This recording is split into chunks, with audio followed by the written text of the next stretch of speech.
सत्य वचन की राह पर चले हम सदा, यीशु का साथ हो रहे हमारी हर दुआ।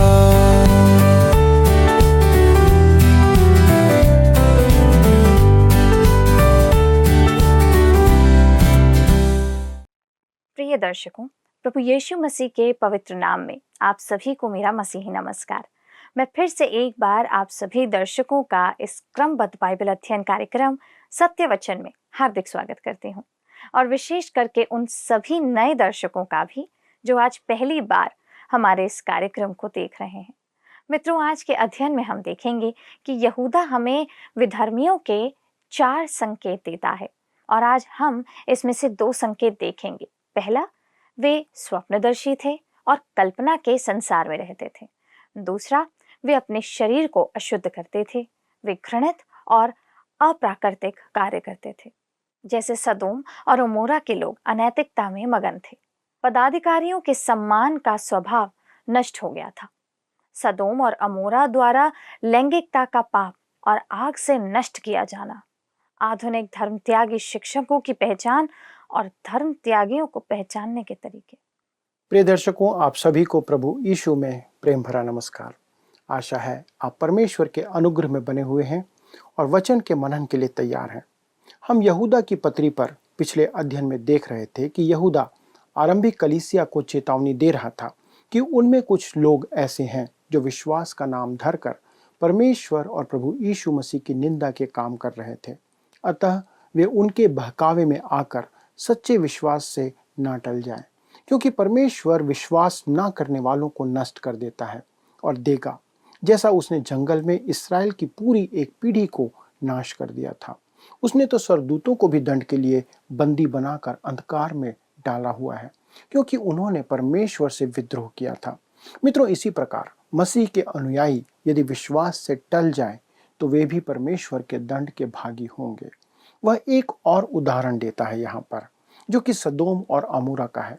अब हम आते हैं यहूदा के पद 7 पर, जिसका शीर्षक है सदोम और अमोरा द्वारा लैंगिकता का पाप और आग से नष्ट किया जाना।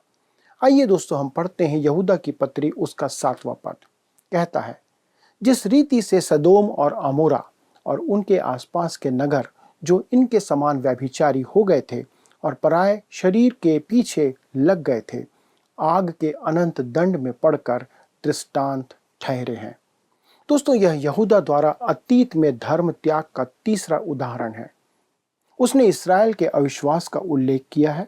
स्वर्गदूतों ने अपनी पहली अवस्था को बनाए नहीं रखा, और अब सदोम और अमोरा के लोगों और उनके आसपास के नगरों का भी यही हाल था।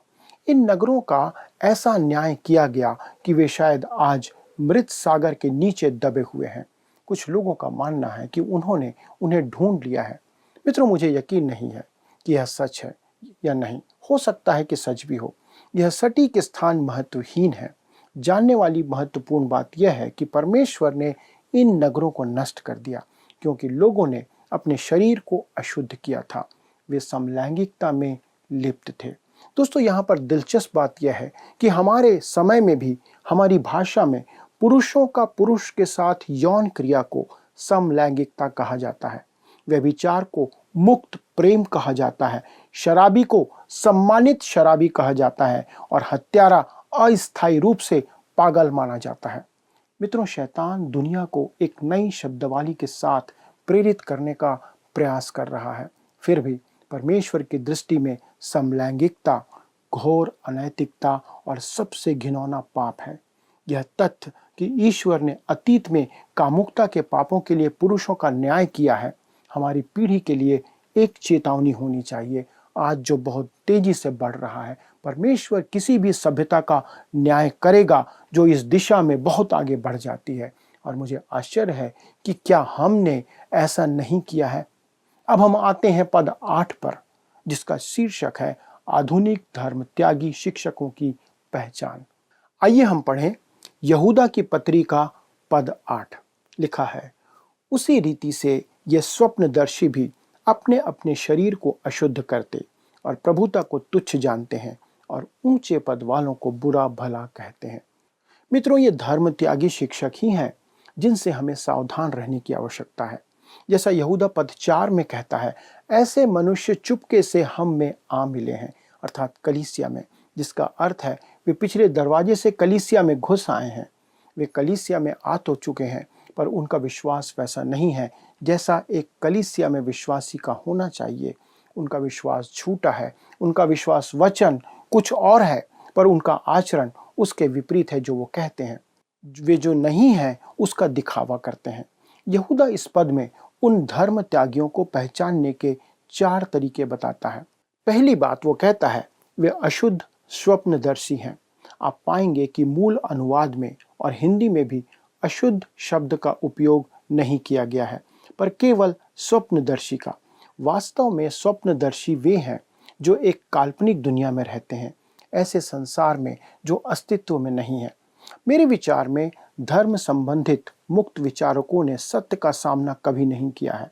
मुक्त विचार रोमांचक तो है, परंतु कागजों पर ही अच्छा लगता है। सकारात्मक विचारों द्वारा समस्या का समाधान करना अच्छा है, परंतु नकारात्मक विचारों में भी बहुत शक्ति होती है। दोस्तों, आज हमें ना कहना और हाँ कहना सीखना होगा। ये स्वप्नदर्शी हैं, अर्थात वे सत्य का सामना नहीं करते हैं। कई वर्षों पहले मैंने एक पुस्तक में संपादकीय पढ़ा था, जिसमें उदारवादियों के एक समूह का उल्लेख था जो अब परिदृश्य से गायब हो चुका है। हालांकि आज उनकी एक नई पीढ़ी हमारे समाज में मौजूद है। उसमें कुछ ऐसा लिखा था, पूर्व में प्रमुख प्रोटेस्टेंट पादरियों के एक बड़ी समूह ने किसी भी युद्ध में भाग न लेने की शपथ ली। उनमें कुछ हमारे समय बुद्धिमान और सबसे प्रभावशाली पादरी भी थे। शांति समूह की यह वाचा यह घोषित करती है कि युद्ध किसी भी मुद्दे को हल नहीं करता, व्यर्थ और आत्मघाती है और ईश्वर और मसीह की शिक्षाओं का खंडन है। यह दावा करता है कि बुराई की जंजीर जो हमें युद्ध में बांधे रखती है, उसे अभी तोड़ा जा सकता है और तोड़ा जाना चाहिए। दोस्तों, यह एक महान सिद्धांत है, चाहे कितनी भी घटनाएं हमें इससे असहमत क्यों ना कर दे। जब ये साहसी और ईमानदारी लोग अपने उद्देश्यों में खड़े होकर सभी युद्धों की अस्वीकृति का उपदेश देते हैं, तो हमें याद रखना चाहिए कि इन पादरियों ने अपने रिकॉर्ड के आधार पर अपने विश्वास का अधिकार अर्जित किया है। एक महान लोकतंत्र में युद्ध या शांति में पादरियों का दमन कभी भी नीति का एक साधन नहीं बन सकता है, जैसा कि तानाशाहों के अधीन हुआ है। इस तरह से युद्ध विरोधी दर्शन को वियतनाम युद्ध में जारी रखा गया था। इसमें हमें बहुत परेशानी और कठिनाई में डाल दिया। इस देश में इसके द्वारा प्रेरित विरोध सभाओं ने वास्तव में युद्ध को लंबा खींच दिया और बहुत से अमेरिकी लड़कों की हत्या कर दी गई जो अन्यथा नहीं मारे जाते। ऐसी सोच यह एहसास नहीं कराती कि हम एक बड़ी बुरी दुनिया में रहते हैं और वास्तविकता ऐसी है जिससे आपको अपनी नाक रगड़नी होगी। यह एक ऐसी चीज है जिसे आप बिल्कुल भी अनदेखा नहीं कर सकते। वे उस चीज से निपट रहे हैं जो बिल्कुल भी वास्तविक नहीं है। जब तक हमारे पास एक बड़ी सेना है, हमारे पास परमाणु बम है, तब तक चर्च के मठ में बैठकर इस तरह के साहसी बयान देना अच्छा नहीं है, लेकिन यह काम नहीं करता है। मेरा मानना है कि ये लोग रात में बस्तियों और ऐसे अन्य जगहों से दूर रहते हैं, हालांकि वे दिन में बहुत बहादुरी से बात करते हैं। एक संप्रदाय जिसने दावा किया है कि वे अल्पसंख्यक समूहों के बीच कैसे काम करना चाहते हैं, उन्होंने अपने एक चर्च को बंद कर दिया जो अल्पसंख्यक समुदाय में स्थित था। मुझे लगता है कि उन्होंने ऐसा करके बहुत बड़ी गलती की है।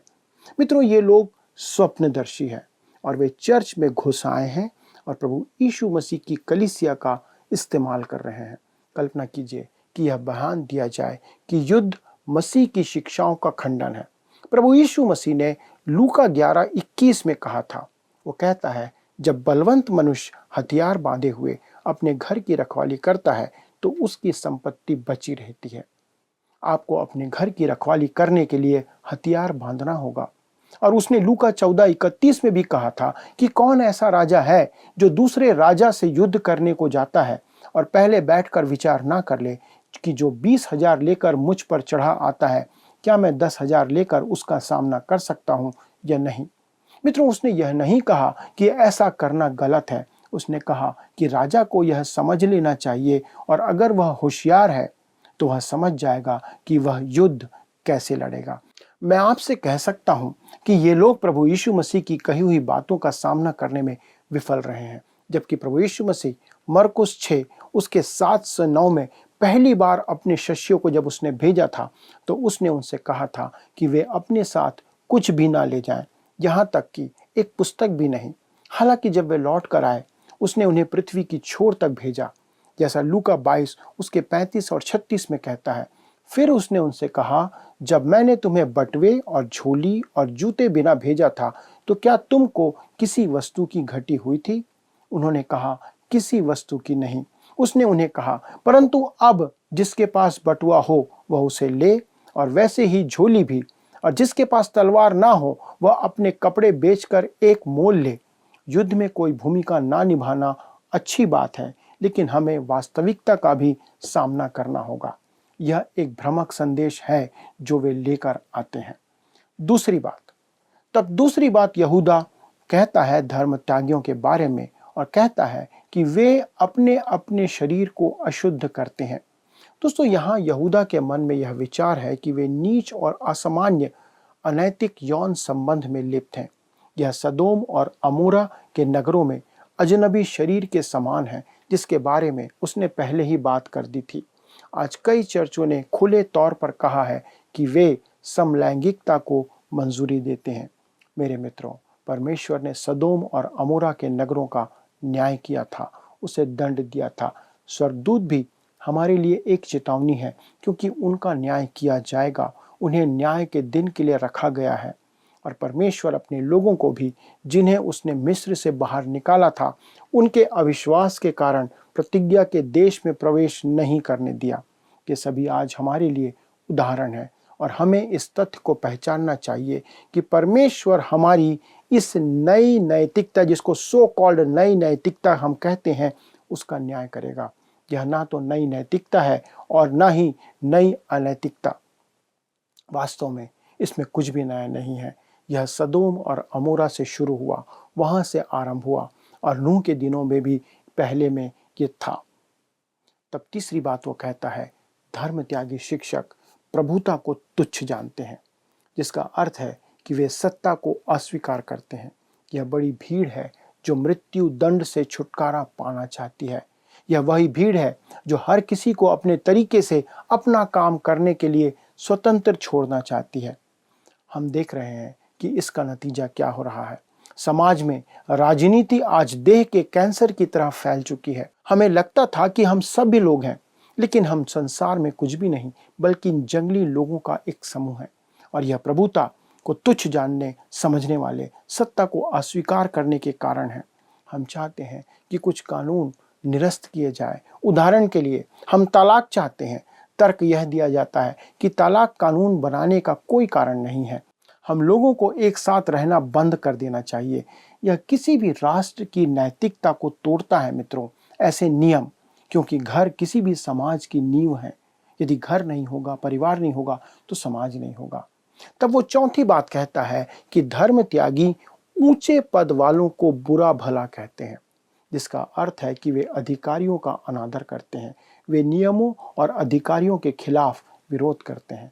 दूसरे शब्दों में, वे पुलिस पर अपना गुस्सा निकालते हैं क्योंकि वे अधिकार का प्रतिनिधित्व करते हैं, या वे उच्च पदों पर बैठे लोगों पर अपना गुस्सा निकालते हैं। राष्ट्रपति, राज्यपाल, महापौर, प्रधानमंत्री, राज्य, शहर में होने वाली किसी भी घटना के लिए हम उन्हें जिम्मेदार ठहराते हैं और ठहराए जाते हैं, भले ही वे जिम्मेदार हो या ना हो। क्यों? क्योंकि अधिकारी के प्रति सम्मान में कमी आई है।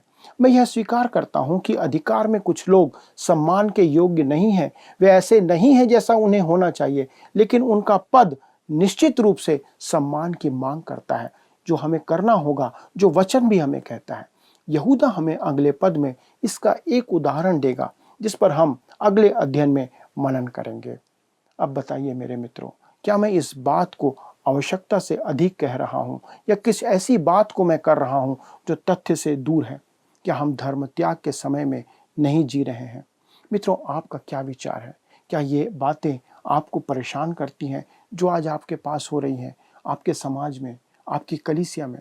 हाँ, यदि है तो करना भी चाहिए, क्योंकि यदि आप वचन और परमेश्वर में बने हुए हैं तो ये बातें आपको बेचैन करेंगी। आपको सिर्फ परमेश्वर पर और उसके वचन पर विश्वास में बने रहना है और इससे और इनकी शिक्षाओं से बचे रहने की आवश्यकता है।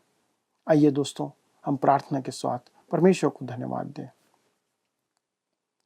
स्वर्गीय परमेश्वर पिता, धन्यवाद देते हैं प्रभु कि आपका अनुग्रह हम पर बना हुआ है।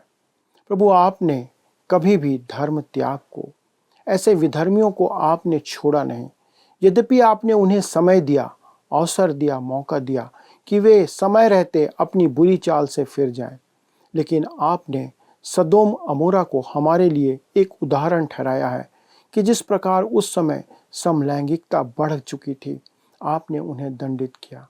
प्रभु, आज संसार के अनेक राष्ट्रों में, यहाँ तक कि कलीसिया के अंदर, इन सब अनुचित संबंधों को अनुमति दी जा रही है, उसे वैध बनाया जा रहा है। लेकिन प्रभु, आपका वचन कभी भी इन बातों को वैध नहीं ठहराता।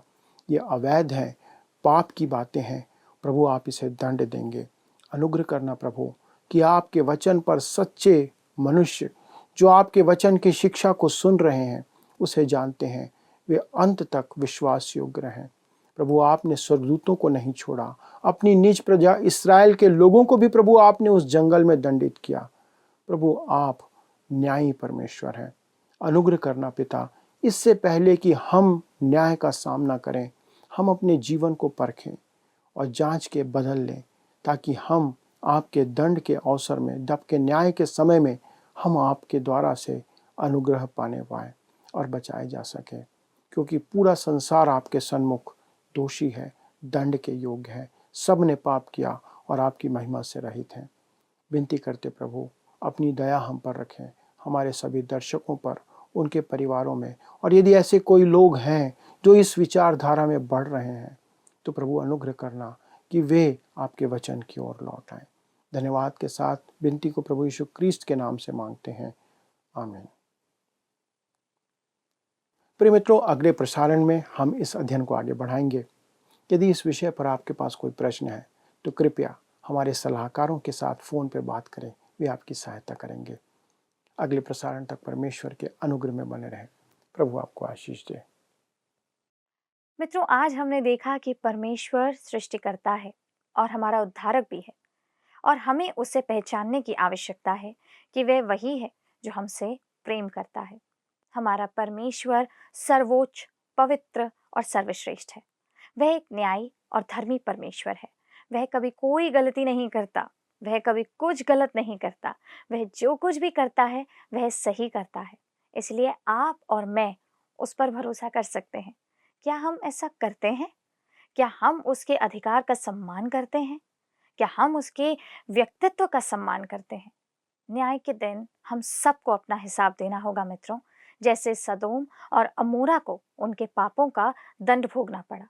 आप क्या सोचते हैं कि आप पाप करके बच जाएंगे? याद रखिए कि परमेश्वर न्यायी है। वह किसी का पक्षपात नहीं करता है और सबका न्याय बराबर करता है। इसलिए मुझे आशा है कि आप अवश्य ही अपने जीवन पर विचार करेंगे और अपने पापों से मन को फिराएंगे। मित्रों, अगले प्रसारण में आपसे फिर मिलेंगे। तब तक आप सब प्रभु की संगति में बने रहिए। इस अध्ययन को दोबारा सुनने के लिए आप हमारे YouTube चैनल वर्ड रिसाउंड्स हिंदी में सुन सकते हैं। अधिक जानकारी और प्रार्थना के लिए आप दिए गए नंबर पर संपर्क कर सकते हैं। हमारे परामर्शदाता आपकी सहायता करेंगे। अब मुझे इजाज़त दीजिए। जय मसीह की।